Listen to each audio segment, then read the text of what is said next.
আমাদের মধ্যে একজন লোক উঠে দাঁড়াও তো, যে 2 দিন ভাত খাও নাই, গত 2 দিনে কিচ্ছু খাও নাই, দাঁড়াও।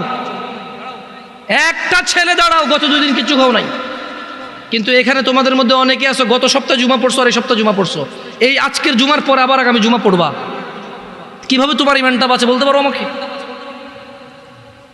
2 বেলা 3 বেলা ভাত না খেলে তোমার পেট বাঁচে না,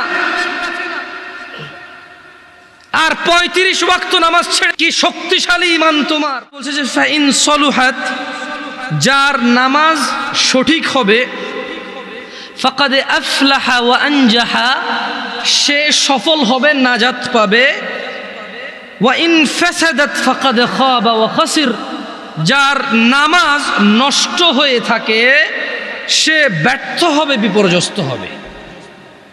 ও হাজি, গাজী, দানবীর, নেতা, নেত্রী, মুন্সি, মোল্লা, মুফতি, ভদ্র, নম্র, যে যাই হও না কেন, তোমরা সমাজ সেবী দিয়ে কাজ হবে না। কিয়ামতের দিনে সবার আগে কোন আমলের হিসেব হবে? যার নামাজ ঠিক থাকবে সে কি হবে? যার নামাজ ঠিক থাকবে না সে কি হবে? তো তোমরা নামাজ পড়ো না। তোমাদেরকে একটু আগে বলেছিলাম, হাজার হাজার লক্ষ লক্ষ অপরাধ করবা, গুনাহ বলে গণ্য হবে, কবিরা বা সগীরা। নামাজ ছেড়ে দেবা, কুফরি বলে গণ্য হবে, আর কোনো অপশন নাই। নামাজ ছেড়ে দিলে কি বলে গণ্য হবে? তোমাদের মধ্যে একজন লোক উঠে দাঁড়াও তো, যে 2 দিন ভাত খাও নাই, গত 2 দিনে কিচ্ছু খাও নাই, দাঁড়াও। একটা ছেলে দাঁড়াও, গত 2 দিন কিচ্ছু খাও নাই। কিন্তু এখানে তোমাদের মধ্যে অনেকে আছো গত সপ্তাহে জুমা পড়ছো আর এই সপ্তাহে জুমা পড়ছো, এই আজকের জুমার পরে আবার আগামী জুমা পড়বা। কিভাবে তোমার ইমানটা বাঁচে বলতে পারো আমাকে? 2 বেলা 3 বেলা ভাত না খেলে তোমার পেট বাঁচে না, আর 35 ওয়াক্ত নামাজ ছেড়ে কি শক্তিশালী ইমান তোমার। ইমানের কি এক্সারসাইজ তুমি করেছো, কি ক্যাপাসিটি অর্জন করেছো ইমানের, যেটা বছরের পর বছর, মাসের পর মাস নামাজ না পড়ে এটা ইমানদার থাকে, এমন ক্ষমতা অর্জন করেছো ইমানের তুমি।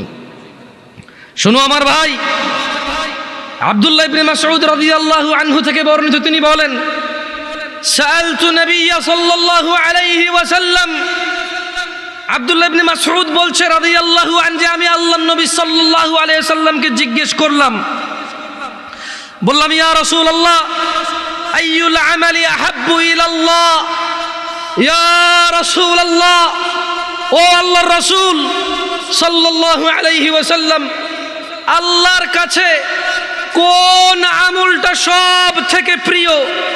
قال, তিনি ফাতিমা রাদিয়াল্লাহু আনহার আব্বা সাল্লাল্লাহু আলাইহি ওয়াসাল্লাম জবাব দিয়েছেন, তিনি বলেছেন, আস-সালাহ, নামাজ আল্লাহর কাছে সব আমলের চাইতে প্রিয়।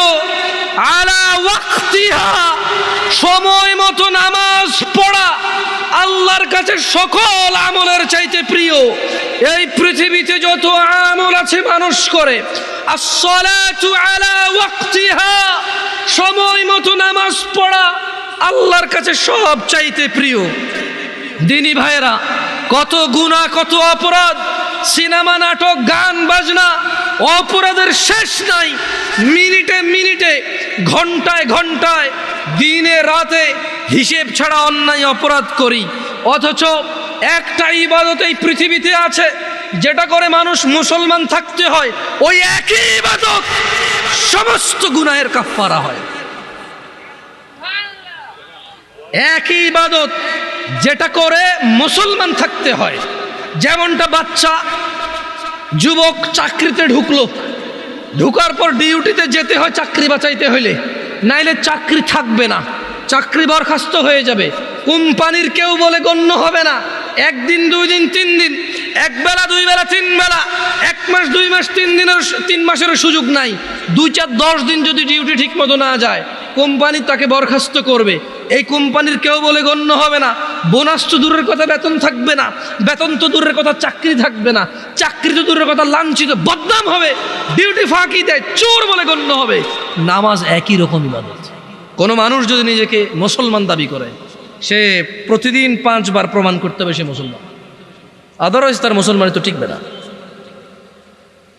এ পৃথিবীতে আর দ্বিতীয় কোনো ইবাদতের হুকুম নাই যেটা মানে মুসলমানিত্ব বহন করে। দাড়ি কাটলে গুনাহ, কেউ যদি বলে যে দাড়ি কাটলে সমস্যা নাই, গুনাহ নাই, তখন যাই সে কুফরি করবে, আদারওয়াইজ কুফরি হবে না, তার গুনাহ হবে। মদখোর গুনাহ করে, জেনাখোর গুনাহ করে, মিথ্যাবাদী গুনাহ করে, মারামারি করা লোক গুনাহ করে, অন্যায় অবিচার করা লোক গুনাহ করে, নামাজ যে ত্যাগ করে সে কুফরি করে। পার্থক্য আছে।